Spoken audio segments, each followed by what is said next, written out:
up. Yeah, it says it's recording now. So thank you. Thanks for keeping that. Good. Okay. You're on track with that. Back to where you were. Apologies. No, that's a really good catch. Thank you. We will do that every time in case one of you miss a session or whatever. It'll be available for replay.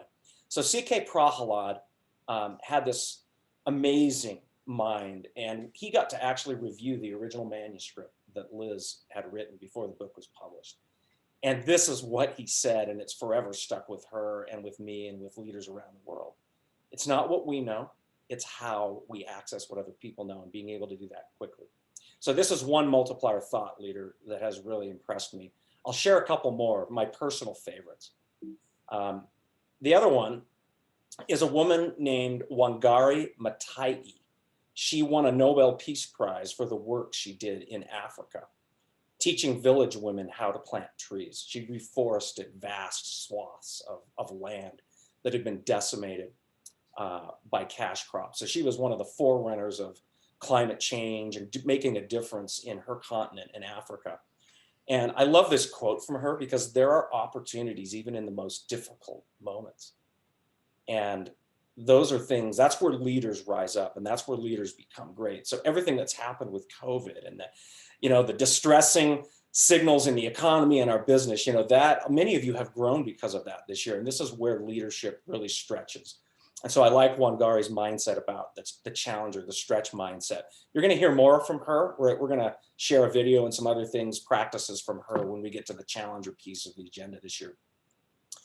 Another one of my personal favorites is Simon Sinek, and this really encapsulates what multipliers and what leadership is about. Leadership is not about being in charge. It's about taking care of those in our charge. And that is an important lesson that so many people never learn. So many leaders never learn that lesson.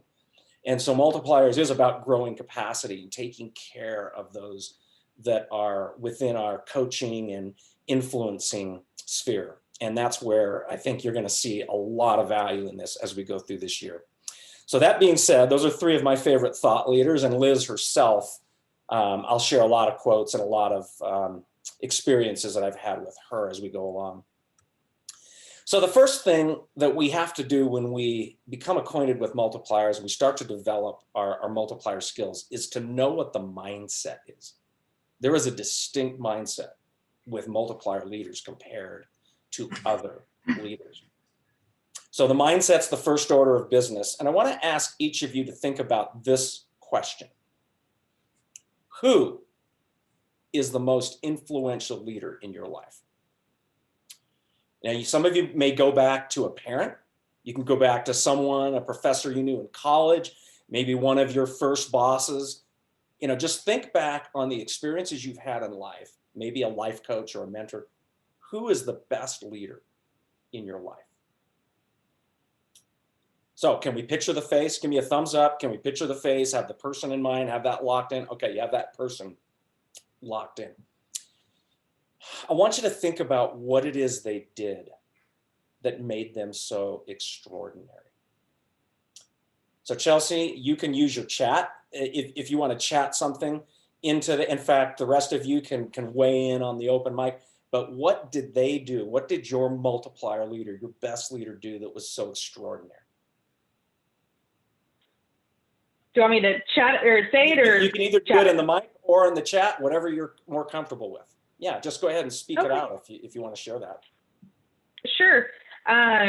He was the kind of leader that came up with us shoulder to shoulder, and kind of that person that had, one fist to forward us on, that had one hand on our shoulder to help push us forward. And that never left me. That became my standard of leader after I left that job. Wow. That's really powerful. Thank you for that. Let's go around the room and let's get some sound bites from the rest of you. The best leader you've ever had in your life, what stands out to you about that experience? What did they do? For me, it was pushing me out of my comfort zone. Okay. I like to live where I'm comfortable. And so pushing me outside of that, I guess challenging me that I was bigger than what box I had put myself in. Sweet. I love that. Yeah, that's amazing. What else? Please share. The rest of you haven't weighed in yet. What did your leader do, your best leader do for you? I think for me, it was like empowering you to do the job that you were hired to do, kind of putting that power back in your hands rather than feeling like a puppet on a string. So Empowerment is an awesome word. I love that word. Yeah, they gave you the capacity and the empowerment to act and to make decisions and to make a difference. Powerful stuff. Who haven't we heard from yet? Please continue to weigh in. Let's hear. Let's get us. Kind of similar to that. I had 4 words. He was a great example for me to follow. A big encourager, challenged me, and gave me room to go do what needed to be done. Wow, it's a fully loaded set of descriptors on that, on the challenging, the space. Yeah, that's great, Paul. I love those. And so I had a leader that actually during the time I never liked her. And looking back, I just learned so much from her. She just took control of every situation, and she just changed. She just knew what was going on. She was confident in herself. She was a pusher. And so I didn't like it at the time, but I have found that I really kind of like those traits. Isn't that funny how it feels hard, and we have self-doubt. We don't know if we could do this, but our leader sees that potential and sees that capability and still pushes us out of the comfort zone. Anyway, Chelsea, I like your description about one hand on your shoulder and one hand pushing you forward, right? Sometimes we feel like we're getting there faster than we're ready for, but it's a nice dynamic. Who else has something to share about your leader, something that they did for you and the team? They were accessible and great listener. Awesome. Very important. Who haven't we heard from yet? I had a leader that, he was very encouraging, and he challenged me, and he asked those questions. And if I knew the answer to the question, he would push a little further with another question. And he would keep going, not to trip me up, but to get me to think that way and think ahead and dig deeper into whatever the issue was, to see it in a different perspective. That is such a valuable point you just made about, these are not trick questions. These are not questions that the leader's trying to ask us to demonstrate how much they know. It's a question that leads to deeper, more thought-provoking questions that lead to progress and solutions to problems. I thought that was a very powerful illustration you just gave. Did we get around to everybody, Paul? No, I haven't shared. So for me, it was kind of trusted my abilities more than I did. I kind of felt like a baby bird getting pushed out the nest a little bit. And when I'd be a little needy and ask too many questions, I got to go figure it out, answer a lot, but not in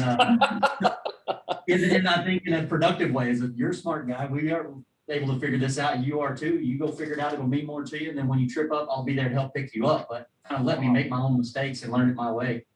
So you had a runway to learn and grow and to make mistakes and course correct, which is also a very important dynamic in leadership.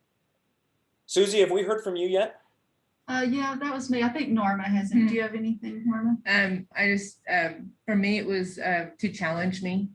Believe it or not, I was just kind of shy back in the day. So that I struggled. Not anymore, right? They cured you of that? I struggled with that. So I appreciate like encouragement and, and even like, come on, you can do it. And just, and to challenge me, to get me out of the, well, like how Alicia said it, get you out of the comfort zone, I guess. But yeah, that was the one thing or two things that I appreciated that person for. For such a small group, this has been such a rich discussion about empowerment, getting out of the comfort zone, space to make mistakes, confidence they built, in us, and being able to stretch us in the right ways and develop us in the right way, for our individual learning. I want you to do one more thing for me on this multiplier mindset piece. I want you to consider on a scale of 0 to 100%. 100% would be we're using our full capacity, our full brain, and giving it all to this leader. And that's not only our intellectual capacity, but our discretionary effort. For your multiplier, how much were you willing to give? How much did that leader get from you? Can you just take out a writing instrument and write a number down? This is going to be individual. We'll have each person respond to the poll individually. On a scale of 0 to 100%, how much did they get from you? And you could use the chat there, Chelsea, so I'll see that as well.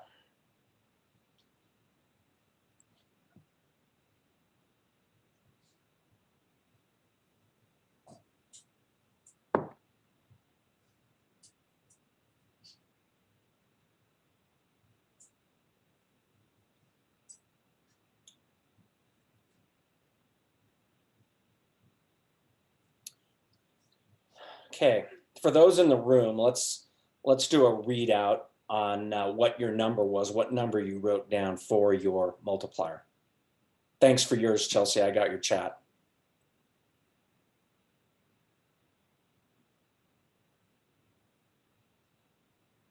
Crystal, what was your number? Mine was like 70 to 75%.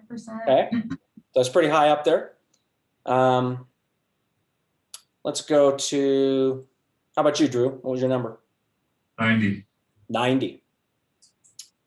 Let's have the rest of you weigh in, whatever order you want to go into. Yeah, Susie has a 90 also. 90, okay. I'll put in one more 90. Another 90. I'll add a 90. I'll go here on 90 with the 90. That was Do I hear 95? We'll turn this into an auction. I got 95. 95, so Shane's gonna go for 95. What was really interesting, Kelsey, you had an interesting comment to me. You said it started out kind of at 50% because, wow, they gave me a little bit of time to acclimate. And then you said after a while, when you were growing, it was pretty close to 100%, right? They were pegging Right. Yeah. With that particular job, I had a couple of jobs before, but it was my first real job. I was out on my own. I was fresh in my own bubble, in my own world. And since, nobody since my own father had I had a leader. So I kind of eased into it. I wasn't really sure how to be led by someone other than a parent. So it's kind of skeptical at first. And then, it didn't take long before I was 100% on board with that leader and the way he led. So if you think about the average of all these numbers, right? We had a 75%, a lot of 90s, one that was close to 100. What's the average here for this group? And we don't have to be mathematical. Let's just get a ballpark. What would you say the average is on all of your numbers together?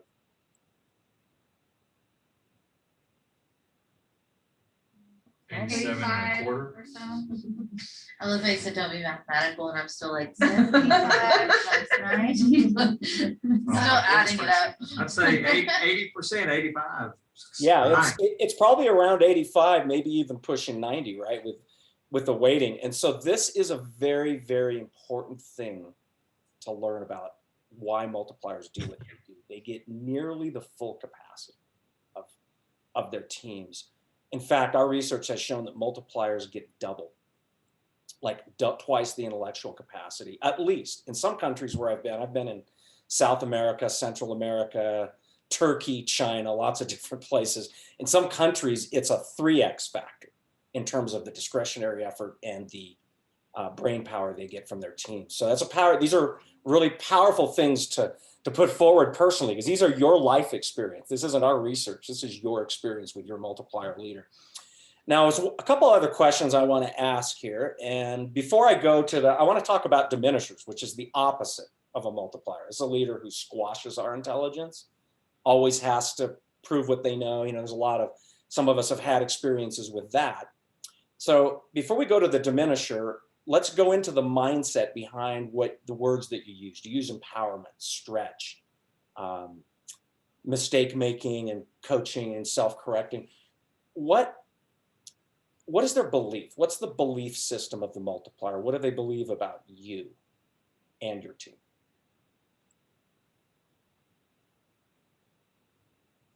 It's always a belief behind the actions, the behaviors, right? You know, to me, I think the heart of it is they believe in that person, Okay. and they believe that they're able, with the right direction and assistance, and they believe that it's a process, that you don't get there first try all the time, and that's okay. That's what comes to my mind. Okay. Yeah, how about the rest of you? What do you think their belief system was, the belief system of your leader? What did they believe about you and the other members of your team? It's good, Paul. Good way to lead us off. I think maybe that everybody has their own unique talent and skill set, and to bring that out of each person, and as a cohesive group, you're gonna see the benefits of that. Love that. Any others?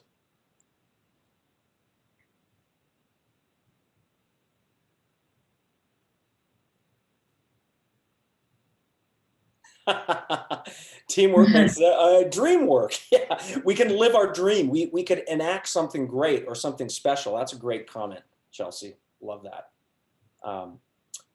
Their belief system is fundamentally different than the diminisher. So let's go in, let's spend a little time with the diminisher. That's not the purpose of the training, but we need to understand the mindset and the practices. So here's a couple of questions that I'm going to ask you now about your diminisher. So we already asked the ones about the multiplier. So what did your diminisher do? So let's talk about what they did, and we'll just do a rapid roundtable lightning round on this. And how much intelligence did your diminisher get? So let's talk about one thing your diminisher did that did not help you or did not bring out your intelligence. Shout them out. We'll just do a quick Undermine. I didn't catch that. Can you repeat that word? Undermined. Undermined. Wow. Okay. Suppress original thought. Suppressed thought. Yeah. Any others? I think Flip-flop. placing doubt or saying, my one in particular, I was young and I remember going, "You're lucky I hired you." Yeah. Wow. He was the person that I said, "I'll never be like Deanna." That's almost like a condescending kind of, wow. That's terrible to say. Yeah. You're lucky I hired you. You're lucky to be here in my presence. Wow. Okay. Any others? I think being more critical than celebrating the successes. Okay. Yeah. Too much criticism, not enough encouragement, and that Yeah. those positive boosts. Any others?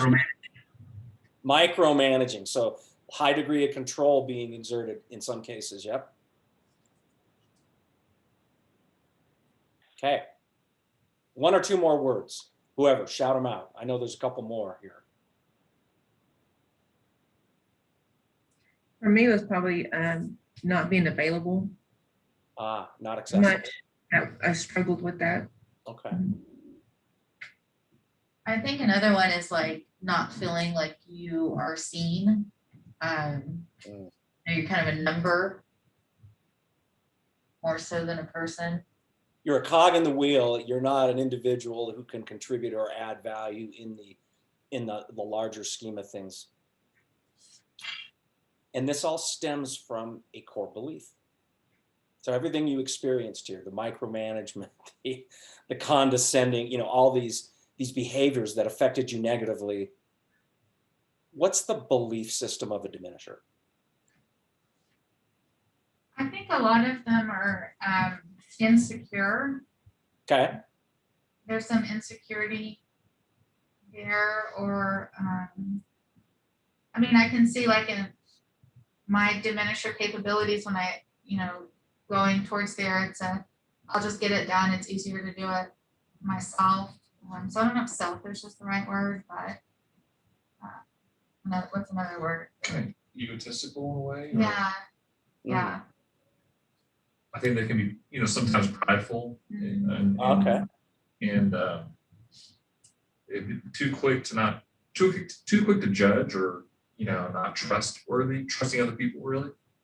So not trustworthy is definitely at the at the core of the mindset that I can't really trust you to do the hard stuff. Like as a leader, I have to go in and do the hard stuff.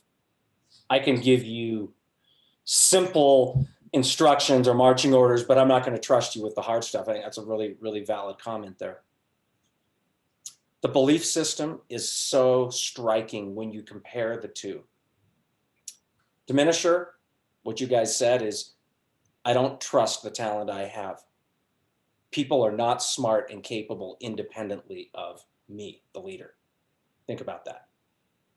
So this leader's belief is saying, I've hired you, you're lucky to be here, and I have to oversee or babysit everything you do. I have to check your work. And so pretty soon, those leaders, as you probably saw and may have experienced, they spread themselves too thin. They're not accessible. They're trying to do your job and their job and everybody else's job. It doesn't end well. I've literally seen some diminishers end up in the hospital, right? Stress and in the morgue. So that's not a good end game for us, right? There's another mindset with the multiplier. Sorry, we asked you the same questions for your multiplier already. What did your multiplier do? What did your multiplier get? The only thing we haven't talked about is how much of your intelligence did your diminisher get? Can you do me a favor and write down that number for your diminisher leader? What was your number for your diminisher? Chelsea, you can use the chat again. That's a pretty low number, Chelsea. That was like immediate. It was like right out of the chute. Okay. I had a really, really bad diminisher for a boss. So. Sounds like it. My first boss in high school worked in Taco Bell, ran that place like a sweat. I don't know how I lasted 6 months, but I worked for him for 6 months. I don't know how I endured that long.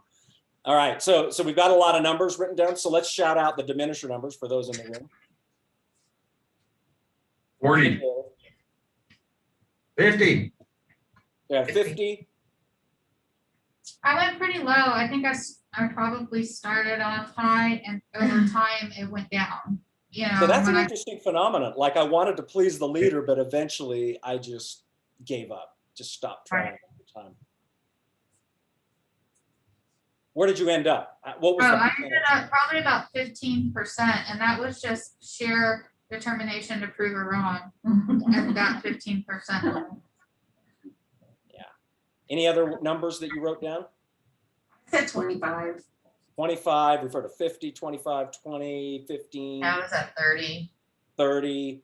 Chelsea's number, 5%. Like I was just barely functional. I was barely conscious in this job because of my leader. So if you average those numbers, where are we sitting from a benchmark there? 32.25. No, 32. Paul's done the math. Yes. And when you run a business, you do have to know the numbers. So we're in the 30s for our diminisher, and we're probably in the high 80s, right? Mid to high 80s for our multiplier. Do you see the differential? I mean, this is why Paul is so captivated by multipliers. Paul, and if it's okay for me to share what you said in our first coaching conversation, I will share anything you can share anything we've talked about in any of them. Fantastic. Paul said, you know, my biggest aspiration is I want my people to rise to their highest potential. That's what he said. That's our first visit when we had our first coaching call. And that is the essence of a multiplier mindset. People are smart, capable, can figure things out, they can grow. As opposed to the diminisher where I don't trust, you're not trustworthy, you're not capable, I have to basically oversee everything. So there's a sharp contrast in the mindset. And that's what leads to different behaviors. The mindset led to the behaviors that weren't working for you or they were working for you. So in the research, and thank you for the personal interactive part of this, because when we experience it, it makes the research actually come alive more fully about why this is important, how critical it is. In the research, this is our worldwide average. We take surveys with leaders all over the planet, and these are leaders at all levels. So this is from the C-level executives, you know, from multinational companies, all the way down to supervisory or project manager levels, right? Anybody that leads people.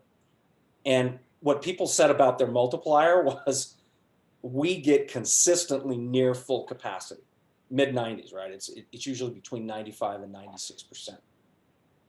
For a diminisher, it's less than half the capacity.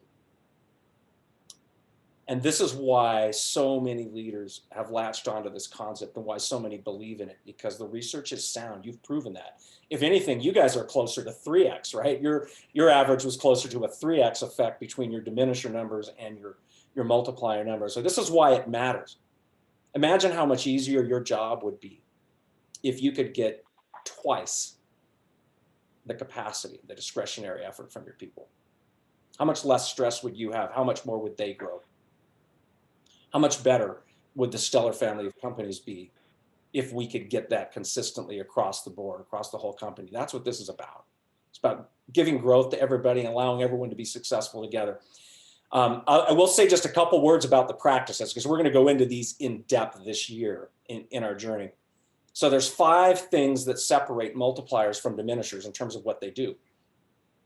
Talent magnet, they optimize, they attract the best talent, the genius of each individual, and they put it to work. They optimize that within their organization. They give space. A lot of you mentioned the space to make mistakes, the space to learn, the space to do our best thinking. They give that. But it's not unlimited space. It's not like, hey, you have autonomy, go do what you want. There's an expectation that if I'm going to give you the space, you got to give me your very best thinking, your very best work. Can't just do it half-baked. It's got to go all the way. Challenger, stretch challenges, get us to grow, get us out of our comfort zones. Many of you talked about that. Debate, like how we make decisions. It's not a utilitarian, or I should say authoritarian regime. It's like, hey, we're going to make a decision together. We're going to harness the power of the thinking of the team. And that leads to better decisions in leadership. So debate is a part of what they do. And then finally, they're investors. They instill ownership and accountability. And this is there's a plus and a minus to that. The good thing is if you're successful, you get the credit, you get the spotlight, right? Because it's your accomplishment. But if you fail, you feel the heat. Like we feel the heat if we fail. We're accountable for that. We have to course correct, we have to learn. And sometimes that's very painful. So the accountability brings the two-edged sword. It brings the success and the spotlight, and it also brings the painful learning lessons that cause us to grow. If you look on the diminisher side, there's an equal and opposite practice that they do. Many of them are empire builders. They collect a lot of really nice A players, but never use them. They underutilize their talent. When I was a kid, we had a china cabinet at my grandmother's house, and there were lots of pretty plates in there, and they were awesome goblets and things, but nobody ever like ate or drank from those those plates or cups, right? They were just always behind the glass, and that's kind of what diminishers do with their talent. They put the talent behind the glass, never touch it, never allow it to shine. Sometimes they can be tyrants. I mean, how many of you had a diminisher that was like walking on eggshells? You had to be very careful about your mood, like how you showed up, what would trigger them. Sometimes they can be very, very, they could be set off by some of the simplest things. You know, and I must admit, as a parent, I can sometimes be a little bit too much of a tyrant in my own home. Sometimes I find myself on that list accidentally, like with my daughters. I was cleaning the garage with them. This is years ago. My oldest was 7. My second daughter was 5. And we're sweeping up all the mess and cleaning up the garage. And I was just a little bit too much of the hover parent. I was like hovering around and, oh, hey, Alicia, come on, sweep up these leaves. And Amber, stop playing with the toy. Come over here and help us. And I was just like way too present with them. I remember Amber took her broom. She had a broom in her hand and she threw it to the floor. So my 7-year-old. And I'm going to reenact what she did. So I'll stand up tall. She put her hands on her hips. She looks at me and she says, "Don't be so hard on us, Daddy. We're just little kids." So I have to be very careful about the language I use and how present I am with my children at home, because I found it's easy sometimes to stray into this territory accidentally. Know-it-all, sometimes as leaders, we're savvy. We've had a lot of things that we know will work, and maybe we sometimes rely too much or over-rely on our knowledge instead of the innovation and the spark that can come from others. Sometimes we maybe take too much of the decision making. We bear too much of that stress instead of having the team weigh in and share their perspectives on our decisions. And then, of course, micromanagement. Paul, you mentioned micromanagement and the degree of control that, and this is a real temptation in leadership. There's such a hard balance. When do you need to be involved, right? Because we all need involvement from our leaders. And when do we need to step back and give space? That's one of the skills, one of the arts that we're going to learn about in our journey. So I just want to pause here and check in with you guys. Anything surprising on the research or anything you'd like to know more about? Because this is just the overview. We're going to go into deep coverage on all of these, but initial.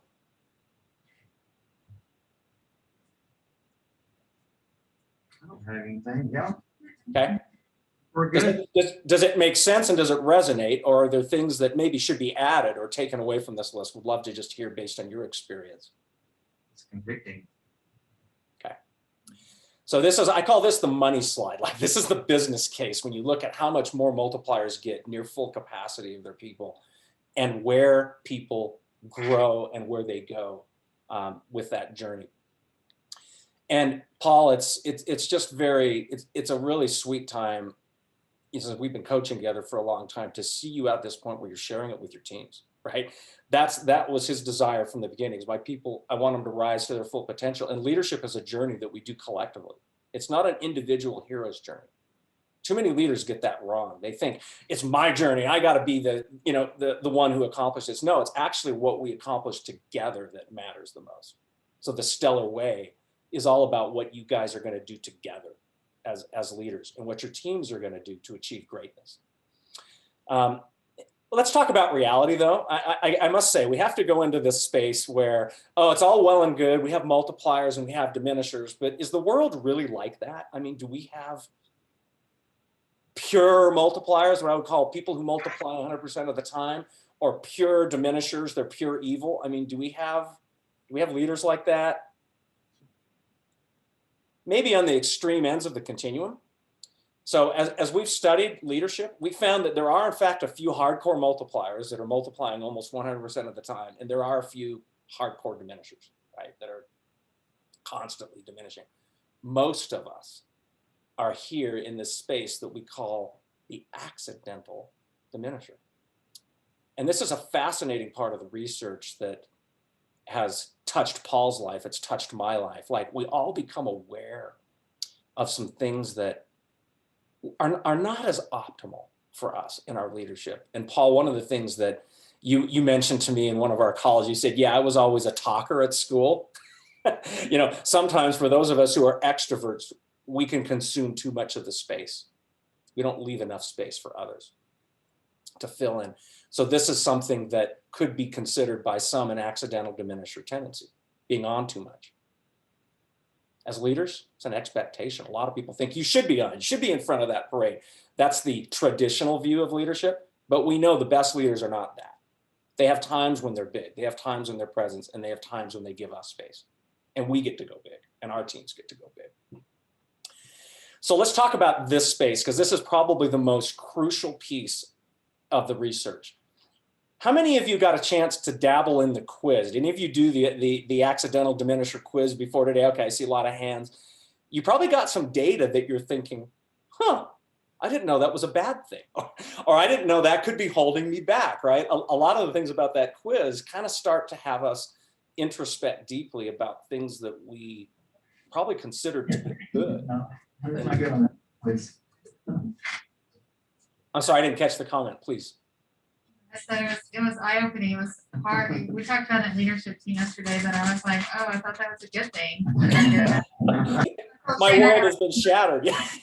I got 100, and he said that's not what you want to get on this test.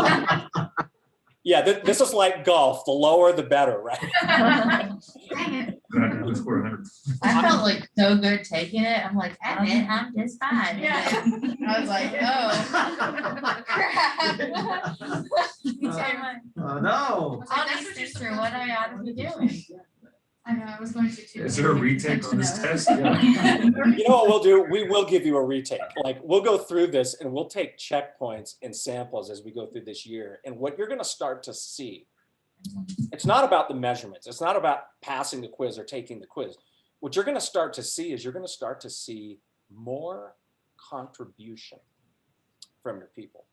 As you become a better multiplier, you're going to start to see people offer you more of their best thinking and more of their creative solutions to problems that are challenging all of us. That's what I noticed almost 4 months into my journey. I started noticing a difference there in my own journey, and you will too. Within a matter of weeks, you'll start to see it kick in. Let's talk about this space. So these are some of the common things we find in our research that these may appear in your individual results. So as we go through these, some of you will say, oh yeah, I had some notes about that, or that was on my report. There's this idea fountain. Like, I have to be the spark plug or the thought provider, you know, for my team. And I grew up in Silicon Valley, right? I'm a tech geek by trade, right? First 10 years of my career were that. And so innovation is kind of all about ideas. It's all living in this space. And I had picked up some very bad habits as an idea guy. I was way too much of an idea guy. And so what happens is we think there's this field of dreams and there's all these ideas incubating, but what actually happens is this, and I hope the video will play for you. I've got a video in this slide. Can you see that? Yes. Jason. So for our people, it turns into a wild goose chase. You know, they're like, which idea do I need to go after? And nothing gets done or nothing gets implemented. So sometimes ideas are good, but they have to be channeled. They have to be put forward in the right way. And so I found for myself, this is something I had to step back from. I had to step back from this idea guy tendency. Another one.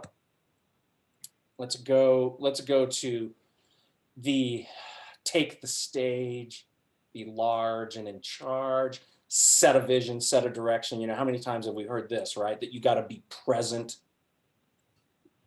Team expects us to take the lead all the time. But if we're on too much, what happens?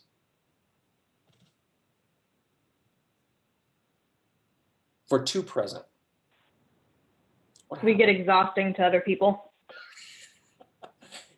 Like, Good comment. Now we're not supposed to talk about that, right? Oh, you Well, suppress the them. opposite reaction. People check out. Yeah, I mean, you don't give them a chance to have their original thoughts and ideas and steer the course to a different direction than you thought. Okay, perfect example. Like, there could be a better direction or a better solution that I've missed because I'm so present or so focused on this way or this thing that I'm captivated by. So how many of you are fans of The Office? Anybody seen The Office? Scranton, PA, you know, it's kind of nothing typifies organizational life more than that show. There's so much real life in there. You guys will enjoy this little clip. So if we're on too much, what happens to people is their batteries get too drained. They get exhausted because we're just expending too much energy. And here's what they do.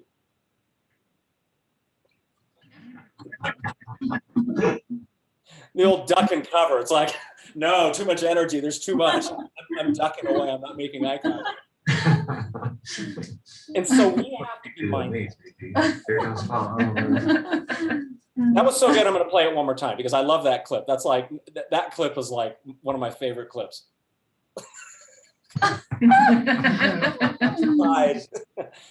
And so we have to monitor our presence. One of the things that multipliers are really good at, they master their presence. When they need to be present, when their team needs them, they are there and they are adding value. When their team needs to figure things out and they're on a good trajectory, the leader gets out of the way. And so it's mastering our presence, optimizing our presence is a big part of this journey. Here's another one. The rescuer. So let's talk about the intent. And I'm sure all of us have been rescued. I mean, we're all rescued by Jesus. That's a given. See, he's the rescuer of the universe. So there's one full-time rescuer for the universe. That job belongs to Jesus. So the rest of us, I think we can relax on that a little bit and maybe not do this quite as often, because sometimes in leadership, this is a really big temptation. What's our intent when we're rescuing somebody? Not have them struggle. Yeah, they're in pain and we don't want them to struggle. So is the intent good or is it bad? Good. It's a good intent. It's a very noble intent. I don't want my team to experience any more pain and trauma than they have to. Well, the intent could be good, but the results maybe are not so good because we could stunt their growth and prevent their learning. So what ends up happening is sometimes the cone of shame, right? My boss came in and bailed me out again. I couldn't hack it, so I had to be rescued.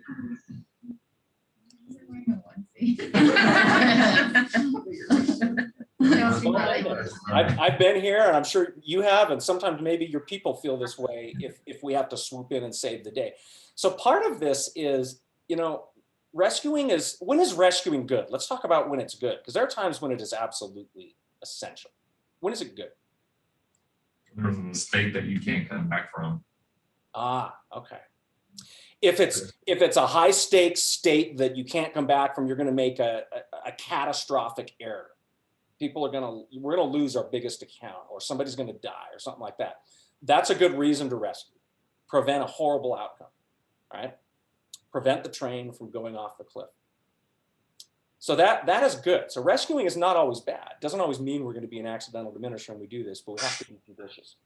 When is it not good? I think when it becomes something that demoralizes the person that you're helping, and somehow hurts them, and stunts their growth. It's like if a child falls down, every time you pick them up, that's kind of what comes to my mind. Yeah, where there's opportunity for growth, opportunity for a lesson of some sort. Okay. If we're shortchanging them on the learning, like preventing a learning lesson from happening, we might be doing them a disservice with the rescue. So two things that you might want to think about is like, how high are the stakes? Like if they do make a mistake, how recoverable is this, right, for them? And if it's a recoverable kind of mistake that they're about to make, then we might choose to let them make it, because then there might be a coaching opportunity on the back end. And that could be a more powerful role for us to play as leader, as coach, teacher, guide.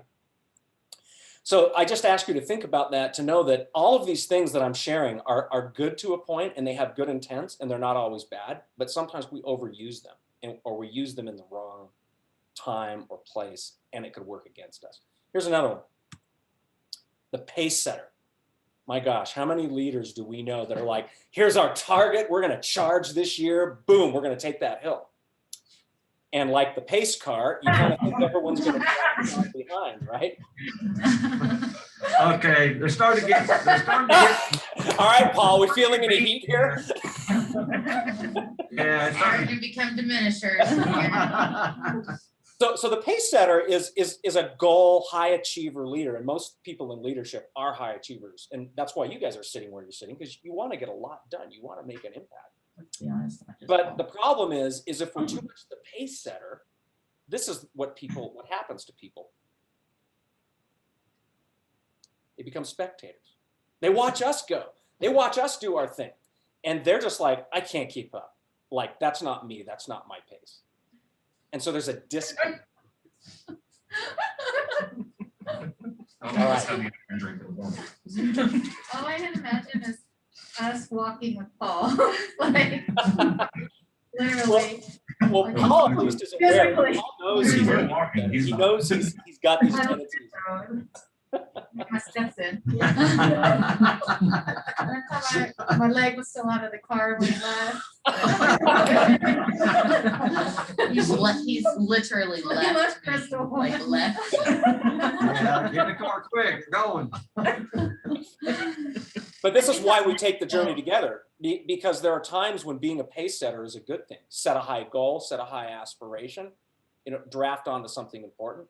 And there are times when our individual pace as a leader has to be calibrated to the pace of the team. And so the multiplier leaders, the best ones that I know, and I get to work with a lot of them in my job, and it's a really great privilege. One of them said to me, and I've never forgotten this, and you might want to write this down, I have to slow myself down so the team can go fast. There's a lot of wisdom in that. I have to slow myself down so my team can go fast. Because that's the ultimate objective. We want to grow our team, increase their capacity, because that's going to be scalable for our companies. And ultimately reduce stress for ourselves if the team capacity and the team pace can rise up. But we have to, initially, it's really painful to have to slow ourselves down to calibrate to that. Here's another one. Rapid responders. Now you're in a business with property management. There are real emergencies. There are plumbing pipes. There are flooding buildings, and things like that. Those are real emergencies, and that requires a rapid response, sometimes an emergency response. So again, this is not always bad. But what happens if I, as a leader, am constantly like, oh, we got to be on that. Oh, there's another thing popping up here. It's whack-a-mole, right? There's all these moles popping up and we're whacking them all down. What happens if that's our modus operandi? We do that all the time. I don't know, guys. What do you think? Boy, Crystal and Alicia are having a good time with this one. I mean, that's one of my accidental Diminisher characteristics is rapid responder. Does it create too much stress? I guess, Is that a lot of it? I guess you take over probably. You don't allow your people an opportunity to respond because your immediate response is to respond. Yeah, our immediate tendency is to jump on it and to respond. And maybe we need to ask ourselves a question like, am I the right person to respond to this? Or is there another member of the team that could jump on it and handle it? Sometimes that's not our first question. Stops you from like thinking about if the response that you're taking is smart or the right decisions. It's like you kind of just can start responding and shooting from the hip, and then it kind of throws your team in a tizzy because then you're in it, so it's, you don't really stop and think, okay, let's think through the issue here. And really half the time it's not an emergency. It's not as big of an emergency as you think it is. Yeah, you have to get some background on it before because you stumble on an accident, you just want to start taking charge. But you really need to stop and get some background to kind of get some knowledge to know what's going on before you do something. That's a very valuable comment. Background and full context can sometimes help us have a better response instead of a fast response, right?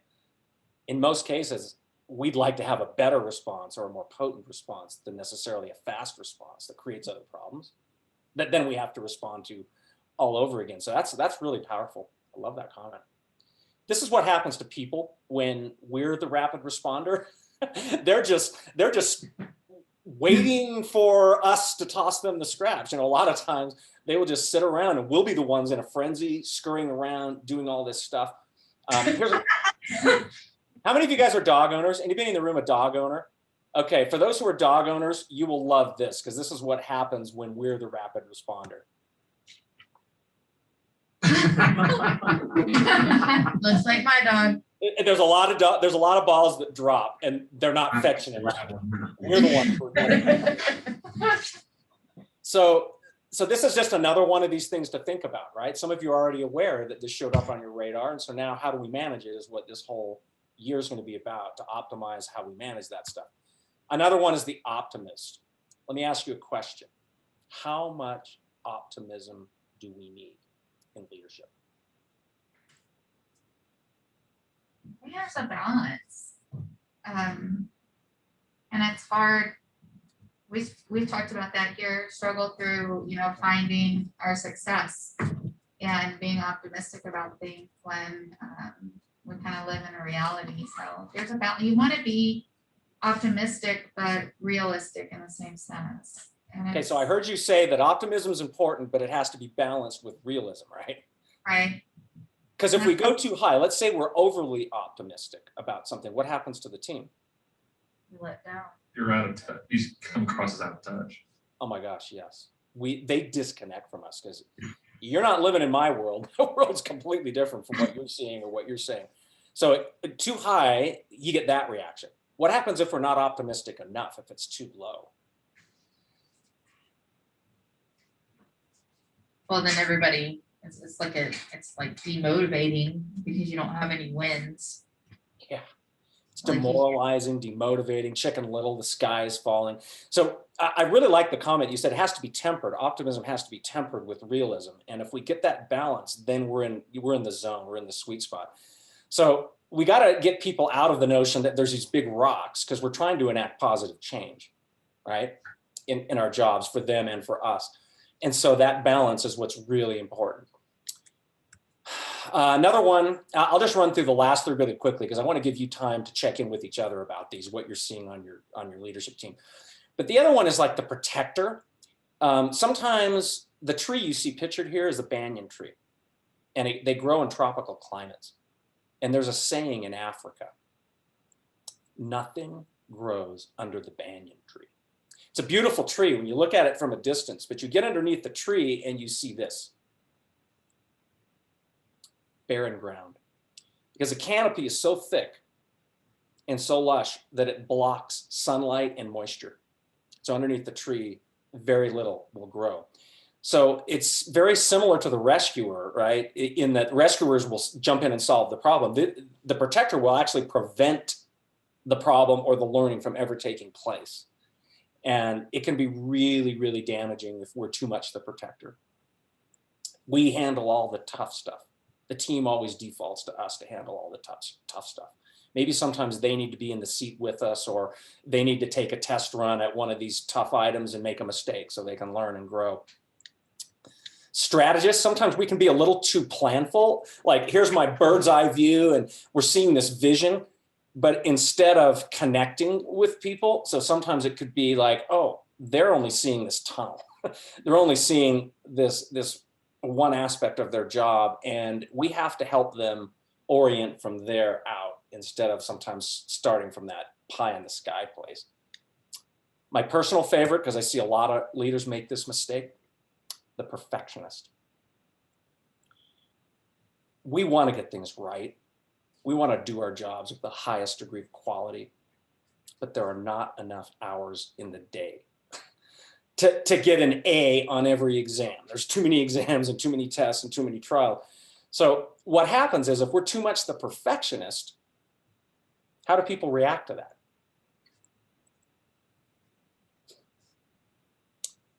I did it wrong again, or I didn't measure up again, or I'm a failure again. So you can actually erode confidence in people if we are too much the perfectionist. So this list is really, these are, I call these the top 9. These are the things that come up and hinder leaders at times when they're not expecting, or, as many of you said, things in my report that I thought were good, but now I'm discovering they're not always good, right? They're not always good for my people or good for me.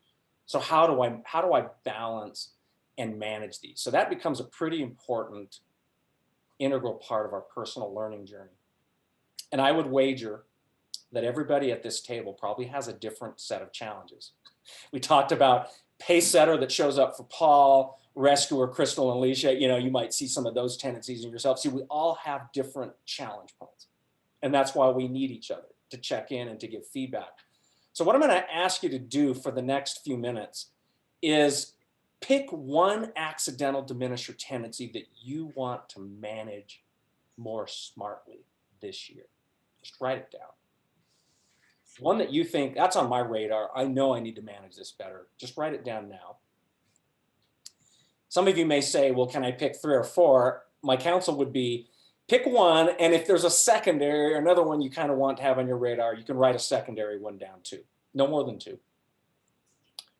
You go back to the slide. Yep, these are the lists, and you may have seen some verbiage about this in your individual reports on the accidental diminisher quiz. There might be some correlation.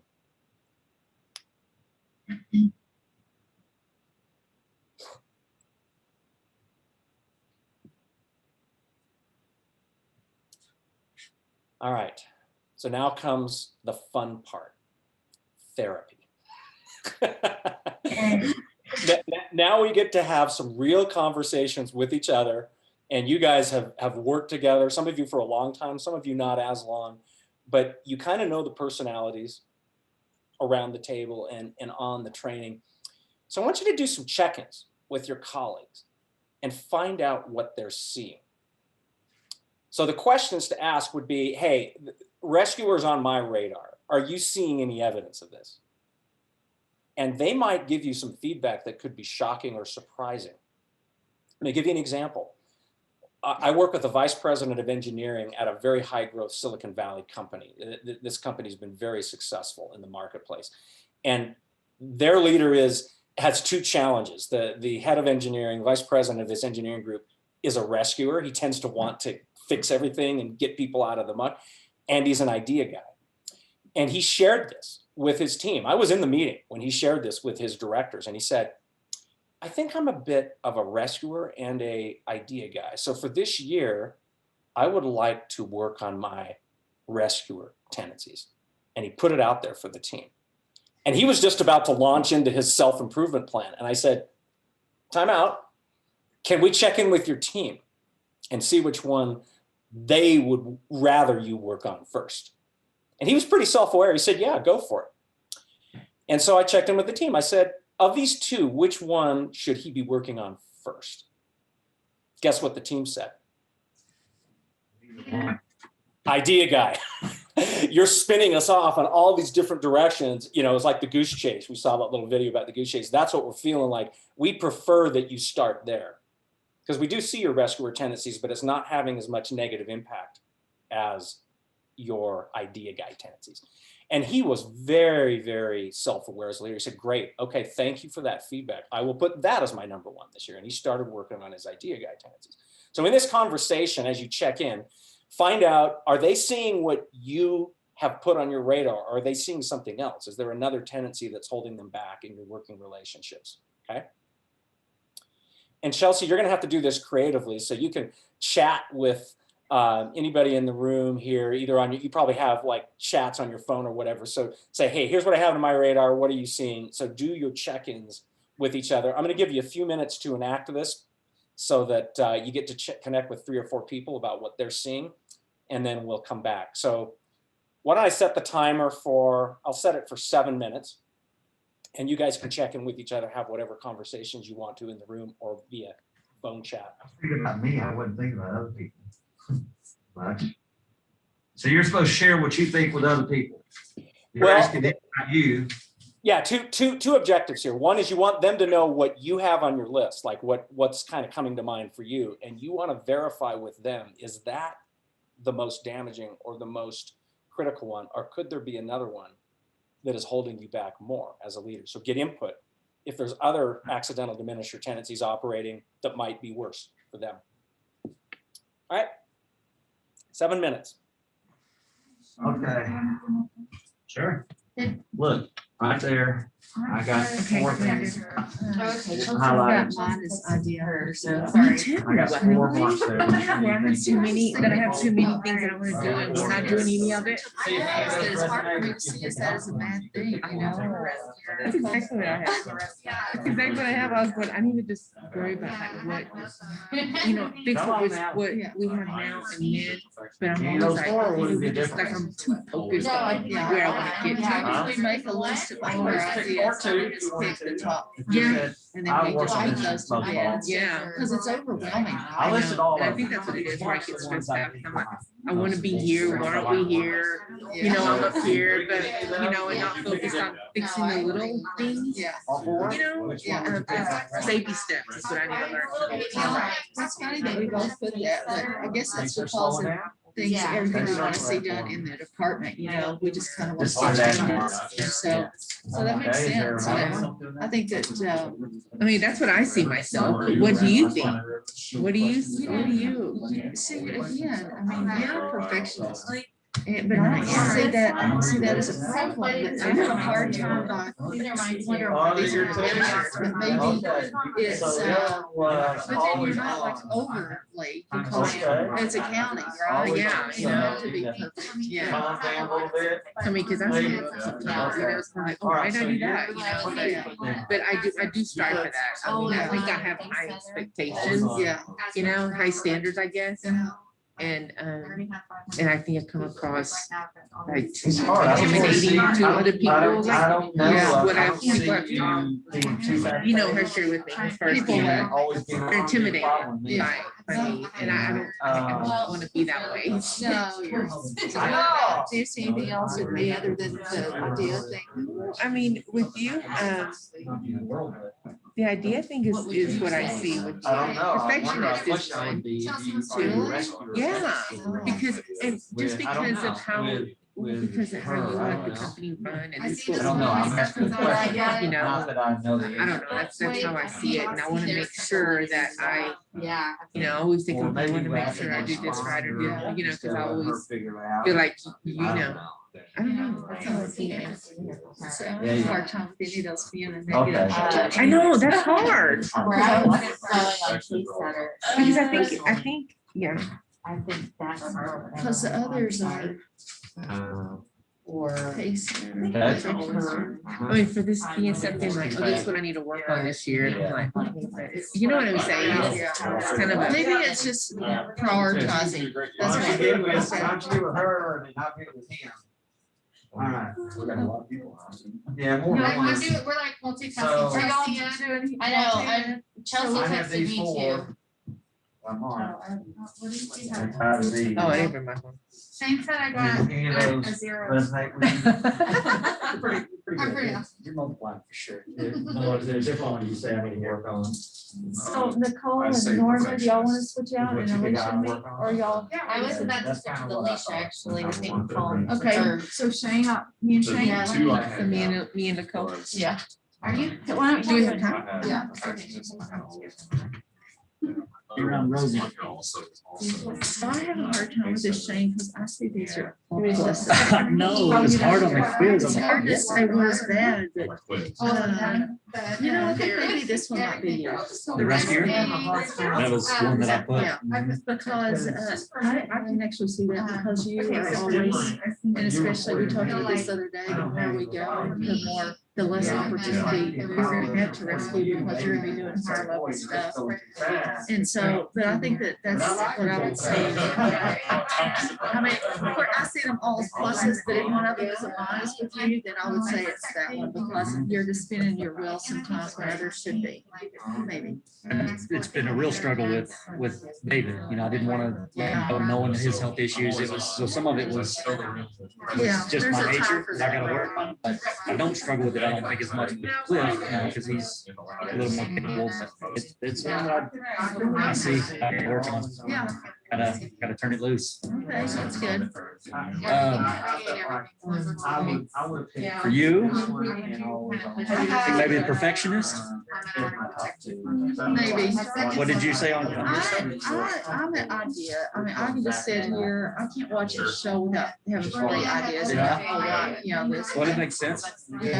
Paul said before that you're So maybe I see that sometimes I have too many ideas and I don't take like the top 3 and put those to bed, you know, and I really kind of just, Yeah, I and I spend a lot of time just thinking about stuff, and I really should just kind of, you know, take those ideas, prioritize them and what needs to be done and put them to bed. All right, I quit. 7 minutes up. Me and Paul are out, moving on. Y'all want to switch out? Screw this. This is wasting my time. I'm out of here. I don't want to do Paul. Oh, yeah, you're. Y'all gotta go home together We tonight. gotta go sleep together. You and Shane are doing it. Okay, all right. Okay. I, it's my 4 that I don't think I have always on the center. So, Okay. Yeah. Would you choose? If you had a Got 90 call, seconds here. that's the guy, that's the one I would run with. Probably the perfectionist. Perfectionist? Yeah. Yeah. Okay. I think second, Maybe more so with Megan, not more so with Dirk. You give him a little more, you trust his input. Right. Megan, more on top of it. That's a little more of the nature of it. Yeah. That's kind of a little different. It is. I mean, she's handling more of the financials that kind of have to be on. But that's really the only time I see it is seeing some of the financial. I think you're spot on. I think you're spot on. I definitely Well, that was 2 of my 4. portray that more than I do. And, other than interns. They're here. All right, what are yours? So I put, rescuer, I think is the biggest one. I think the rescuer. Yeah. I jump in and just take over too much. Yeah. So quick, The quick responder was what I did, but I don't even give them time to answer sometimes. But the rescuer, I think, is the one I like to find that I want to work on the most. And pace setter. Before that was protector, but Alicia, I kind of already identified a lot of times where I would jump in and just answer for them. But I told them, I told the questions that are coming, you need to be prepared to answer them. So I kind of started working on that one already. Bring the rescue, I gotta quit jumping in. yeah, you guys have to let them do it. Recognize it's not a big mistake to be okay with it. And hold them accountable for doing what I'm telling them to do. You know, that's what I learned. Too lenient on, you know, hey guys, I need you to update this or whatever. Then see what it is. Well, I haven't really showed them enough. I need to do it. That's right. I definitely. I can see that. I've seen some of that too. When they're able to, you know, rescue them on technology, data, crap like that. Yeah. Very good. Very interesting. So I'm gonna put a call out always on. Most of that stuff. Keep doing that. That's what I mean. I think any of them are with good intention. Yeah. It's, a lot of times. Moderation. yeah. I have to stop, you know, and go. It's gonna be tough. Yeah, it is. I mean, he said, Hey, let me check in with everybody. How, are we good on time or do we need a little more time on this? I'm like, yeah. Okay, I think we good? Are we good? Okay. Okay. No, we're not good, but. Yeah, you're good. Chelsea's the strategist. You know what I always love about that conversation is there's always a lot of chuckles and self-introspection as you rewind the tape and look back on, you know, daily interactions. There's always some times where we show up as this in unconsciously or by default. And so now we can be more conscious about when these things are showing up and we can make better choices. We could shift to better multiplier habits. So I'll share this story about my soccer refereeing in a minute, but I want to jump to one other thing first. Jim Rohn, one of the most successful business minds ever, said, motivation gets you started. Habit is what keeps you going. And so we're motivated to do something about this, but now we have to begin the process of how do we build multiplier habits to replace the protector, rescuer, pace setter, whatever the challenge is, you know, to swap that in, to swap a superior multiplier habit in lieu of our default behavior. So there is a worksheet that we're going to get into a lot more next time, but I wanted to introduce it to you today because I think it's something for you to think about and do the math on. Charles Duhigg is a renowned researcher on habit. He published a book on it, and he says there's always a trigger that kind of gets us to go into one of these modes. There's a behavior that we default to, like a rescue. Somebody needs help, I'm going to rescue them. That's an example of a trigger and a behavior. Now, the surface result is we want them to be successful. We want the project to cross the finish line. We want the customer to be happy. Hidden reward is I get a high off of helping people. I get a natural high off that. It makes me feel good when I help, right? Most of us feel that.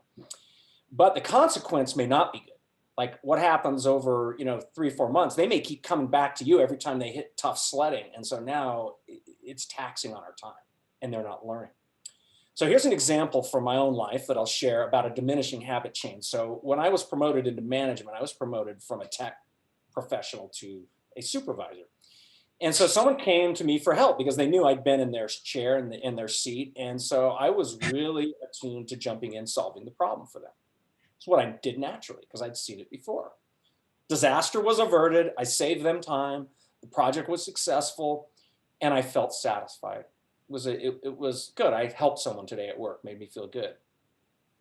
But over the period of weeks and months that followed my promotion, I began to just have to spend hours and hours on other people's problems. And I didn't get a chance to do enough work on my role, learning my role as a leader.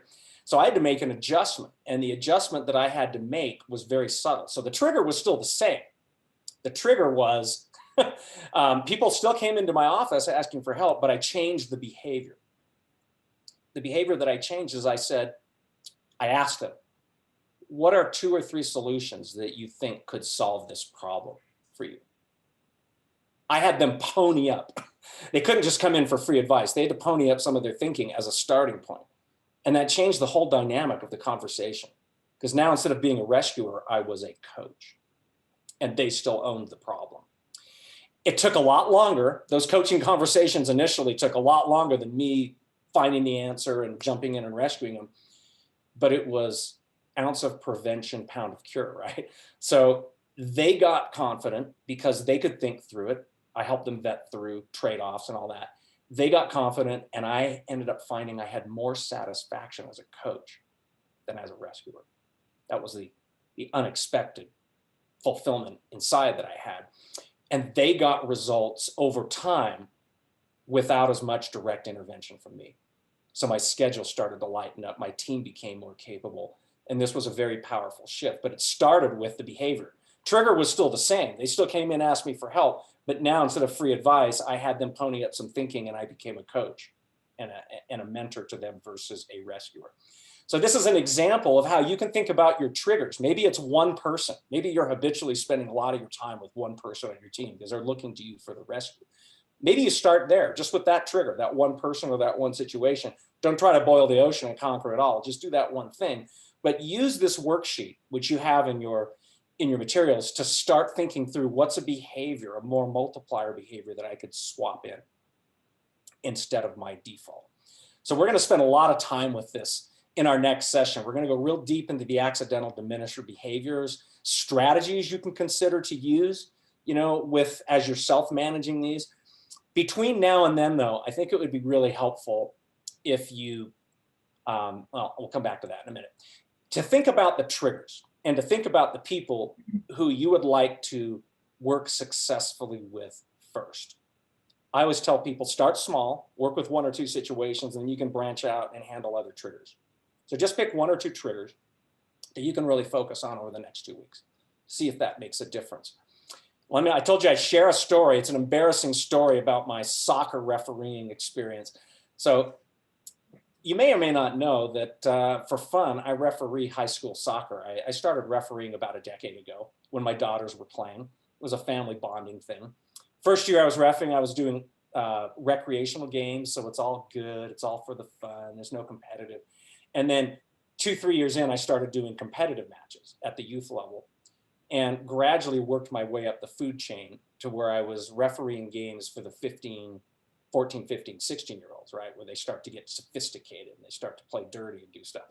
So I was pretty comfortable at that mid-teenage level, and I had been refereeing for 5 years, and then it happened. I got my first game assignment for an under 18 girls game, which I knew was beyond my ability. So I felt that twinge of discomfort.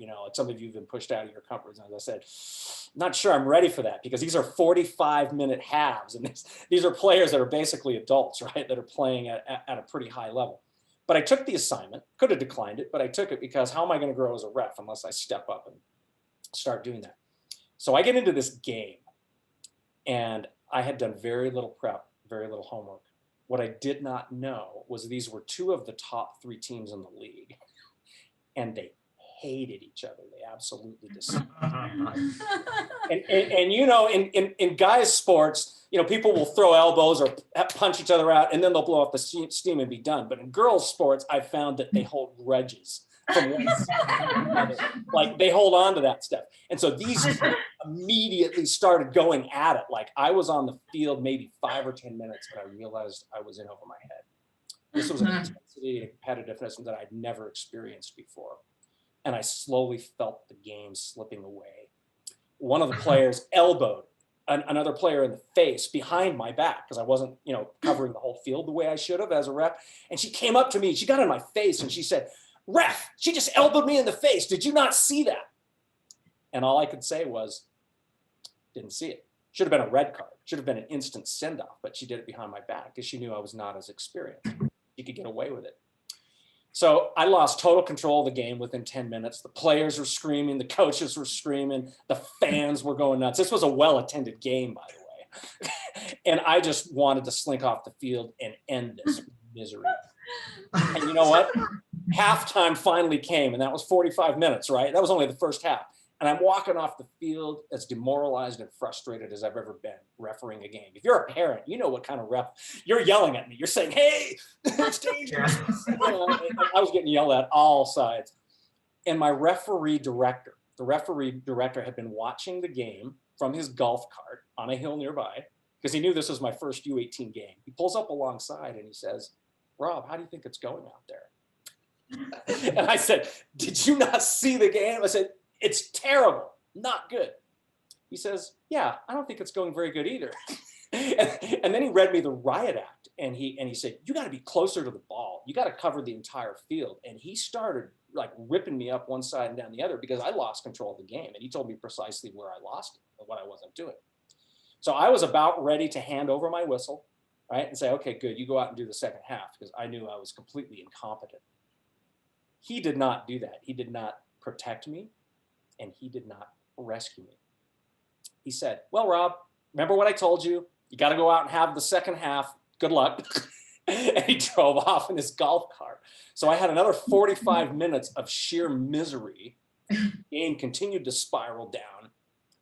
And I don't know how many of you guys have family members that are, playing soccer, been to soccer games. You know that ceremonial stuff at the end where the players high five and bump fists and everything, with the officials and the coaches and the players. I was so bad that day that I got uninvited from the closing ceremonies. I've never seen that happen to any ref. I was uninvited from the closing ceremony. And I really think the director of refereeing did that just to keep the lynch mob from hanging me, because it would have been ugly if I'd have been out there. And I never wanted to ref again. I remember walking out of that game just saying, "This is the worst experience of my life. I think I'm done with soccer refereeing." About 2 days later, a little voice goes off inside my head and says, "Can't get any worse. You've already been through the worst. You're the only one I know that's ever been uninvited from a closing ceremony, right? As an official." I said, "Well, maybe I should go back and do some games that I'm more comfortable with," right? 13, 14, 15, that age bracket. So I started refereeing again at that level where I was comfortable. And before the end of the season, it happened again. I got another U18 game assignment, and it was like sheer terror. I mean, I just had all these painful memories. But again, I chose to accept it. And what was interesting about that experience is I was a better ref because of the pain and the destruction that I experienced, a wrecking ball of that first game. I was a better referee, and I forever thank my refereeing director for not protecting me and not rescuing me, because there were some experiences I had to learn by sheer hard knocks, and it made me a better official. So I guess I'm a real glutton for punishment, because now I referee high school games. At least before COVID, I did. We've been kind of out of sports for a little while in high school, but I'm hopefully going to get back into that again this summer. But I share this with you because there's a time and a place to protect and to rescue. There are times when it's good, but there's times when it holds our people back. And that was a very personal experience that I thought was relevant to this, to our job as leaders, as we try to develop our talent. I'll just conclude this session with one thing, as I know we're already a little past the top of the hour. Les Brown, one of my most inspirational speakers in the world, believing Christian. This guy is an amazing gentleman. He shared an African proverb on one of the times where I was in a conference where he spoke, and I've never forgotten it. He said, "If there is no enemy within, the enemy outside can do us no harm. And I think this is has profound implications for us in conquering our accidental diminisher tendencies or managing those. If we don't have those enemies within, if we can learn to manage those and shift to multiplier behaviors, there's nothing outside that's going to stop us as leaders. Part of it is the discipline and the management of ourselves. And it really starts with becoming aware of our accidental diminisher tendencies. So it's been really great to be with you guys today. It's been a lot of fun to reconnect with the whole team. Between now and the next session, I would ask 2 things. Continue to seek feedback from the people who work with you closely, and take it to the home level too. Check in with your best friend, your significant other. See what they're seeing at home. See, Paul and Susie have the benefit of working together, and they have a home life together. So I'm sure there'll be some dinner table conversations that will probably arise out of this. But check in with people around you who know you best to give you a clear picture of which of these accidental diminisher tendencies do you need to really focus on this year? Which one do you want to manage and conquer? I would say it's a realistic goal for you to conquer this and manage it well between now and the end of the year, if that's where your heart's at. It's a journey. We'll be working together throughout this, but fill out the worksheet on one of your triggers. Just kind of work through the math and think about a multiplier behavior you could test out or swap in, and we'll check in when we go deep into the accidental diminisher strategies and self-management practices. And I think we'll make a lot of progress on that, have a lot of fun. So Paul, anything you want to conclude with? It's really been great to check in and be with you guys today. Well, Rob, excellent presentation, wonderful material, and thank you so much for your willingness to help us and work with us. I think the thing I want to point out to everybody is this is a journey, and it's not we're going to do something very different for us. We're not doing a one-time high, but we're saying let's go on a marathon together, and this is 26 sessions. And so what we talked about today, we got 25 more sessions to learn how to figure out how to minimize our diminishing habits and how to maximize our multiplying habits. And so it starts today. I'm really excited about the journey. And so thank you, Rob. We'll get together next 2 weeks. Only question I had was, where is that form? You said we have that document that yeah, in the PDF handout that I sent yesterday, you should have a blank template for the habit building form. So you can print that out, work on one of your triggers for your accidental diminisher tendency that you want to start to experiment with and test out. And we will go over next time a lot of strategies that people have used for each of these challenges. If you're too much the optimist or too much the rescuer, we'll go into deep about some strategies that you can widen the experimentation dimension of this as you manage it. Well, thank you, Rob. We'll conclude. I want us to stay here for a few minutes and chat. Chelsea, what I'm going to do is call you later in the week and chat with you some more about what we're doing. And thank you for bringing our West Coast office to bear here. And it's very good to see your face. We'll see you here in a minute in Bible study, right? Yes, Enjoy sir. Bible study. I'm going to stick around for Thank one you. of those with you at some point, so it'd be really good. Look forward to that. That'd be good. Okay. Thank you, Rob. We'll see you in 2 weeks. Thank you. We'll do. Bye. Bye-bye. All right. Let's